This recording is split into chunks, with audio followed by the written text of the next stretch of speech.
Halo semuanya, kali ini kita bakal ngobrolin sesuatu yang penting banget, yaitu panduan dari Otoritas Jasa Keuangan atau OJK tentang cara cerdas mengelola keuangan. Nah, ini khusus banget buat kalian yang lagi merencanakan pernikahan. Anggap aja ini adalah fondasi paling utama buat membangun istana masa depan kalian berdua. Oke, jadi kalian dan pasangan udah siap nih buat melangkah ke jenjang yang lebih serius? Keren, tapi ada satu pertanyaan besar, udah ngobrolin soal duit belum? Eits, tenang dulu, ngomongin soal keuangan itu bukan buat cari masalah loh, justru sebaliknya, ini adalah cara buat ngebangun mimpi bareng di atas pondasi yang kuat. Ini langkah awal yang seru dan yang pasti esensial. Yuk, kita mulai dari visinya dulu. Kenapa sih perencanaan keuangan itu krusial banget?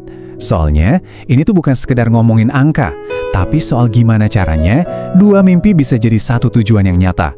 Ini adalah bentuk kerja sama tim yang paling dasar dalam sebuah pernikahan. Nah, perencanaan keuangan itu sebenarnya apa sih? Gampangnya, menurut Financial Planning Standards Board, ini tuh sebuah proses buat mencapai tujuan hidup kita lewat pengelolaan uang yang terencana. Jadi ini bukan cuma soal nabung ya, tapi ini tuh kayak peta jalan yang bakal jadi panduan buat seluruh hidup kalian sebagai pasangan. Terus, kenapa punya tujuan ini penting banget? Gini deh, tanpa tujuan yang jelas, rencana keuangan itu cuma bakal jadi kumpulan angka yang gak ada artinya. Tapi, begitu kalian punya mimpi bersama, tiba-tiba setiap rupiah yang kalian kelola itu punya makna dan arah yang jelas. Dan yang kerennya lagi, prinsip buat ngelola keuangan secara bijak ini tuh ternyata nilai yang universal banget. Seperti yang dianjurkan dalam kutipan ini, menghindari boros itu adalah kunci buat menjaga rezeki yang kita terima. Dan ini jadi fondasi buat kemakmuran jangka panjang. Oke, terus gimana cara mulainya biar nggak pusing? Gampang, kita pecah aja tujuan besar itu jadi langkah-langkah yang lebih kecil. Mulai dari tujuan jangka pendek, misalnya buat sewa rumah. Terus, jangka menengah buat DP rumah. Sampai akhirnya, jangka panjang buat dana pendidikan anak dan pensiun. Kalau begini, kan semuanya jadi terasa lebih mungkin buat dicapai. Jadi, dari semua ini, poin paling pentingnya adalah komunikasi. Beneran deh, jangan pernah ragu buat ngobrolin semuanya secara terbuka sama pasangan. Karena klop dan saling support itu ibarat bensinnya buat ngejar semua tujuan yang udah kalian bikin bareng.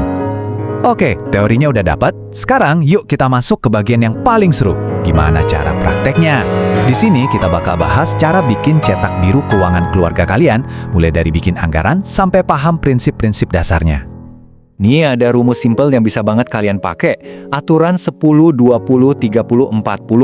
Jadi 10% buat sosial dan kebaikan, minimal 20% buat tabungan dan investasi, maksimal 30% buat bayar cicilan, dan sisanya 40% buat kebutuhan sehari-hari.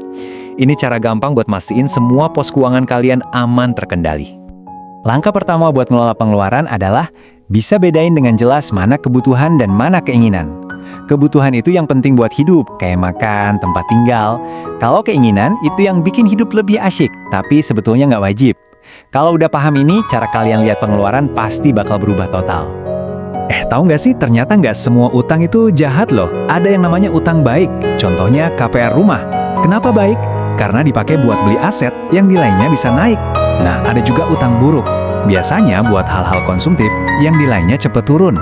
Coba bayangin, KPR itu ngebangun aset.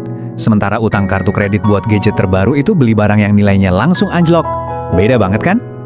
Oke, rencana udah ada, prinsipnya udah ngerti. Sekarang pertanyaannya, pakai alat apa aja nih buat eksekusinya? Kita bakal fokus ke yang dasar-dasar dari bank. Tapi ingat ya, ada banyak alat lain juga kayak reksadana atau asuransi yang bisa melengkapi rencana kalian nanti. Gampangnya gini bang, itu punya 3 fungsi utama buat kita. Pertama, jadi tempat yang aman buat nyimpen uang. Kedua, jadi sumber dana buat tujuan besar, misalnya lewat kredit. Dan yang ketiga, nyediain layanan yang bikin hidup kita lebih gampang, kayak transfer dan bayar-bayar tagihan. Yuk kita mulai dari yang paling basic tapi paling penting, rekening tabungan. Anggap aja ini adalah fondasi dari semua perkakas keuangan kalian. Tempatnya aman, gampang diakses, dan pas banget buat nyimpen dana darurat atau buat tujuan jangka pendek. Ini sih wajib punya ya. Nah, ini nih bagian pinternya. Pinjaman produktif kayak KPR itu sebetulnya bukan cuma beban, tapi sebuah alat. Alat buat bisa punya aset yang nilainya bisa terus naik. Jadi kalian mengubah utang jadi sebuah investasi buat masa depan keluarga. Keren kan? Oke, rencana udah ada, alatnya udah siap. Apa langkah terakhir? Tentu aja check up rutin. Sama kayak kesehatan badan, kesehatan keuangan juga perlu dicek berkala. Ini penting buat mastiin semuanya tetap di jalur yang benar. Pertanyaan pertama, dan ini yang paling dasar banget, tiap bulan pemasukan kalian lebih besar nggak dari pengeluaran? Kalau jawabannya iya, selamat, kalian udah ada di jalur yang sehat. Ini dasar dari arus kas yang baik. Pertanyaan kedua, coba tanya ke diri sendiri. Kalian rutin nggak sih nyisihin uang buat nabung dan investasi?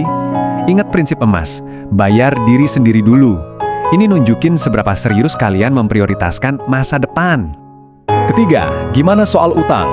Total cicilan bulanan kalian masih di bawah 30% dari penghasilan kan?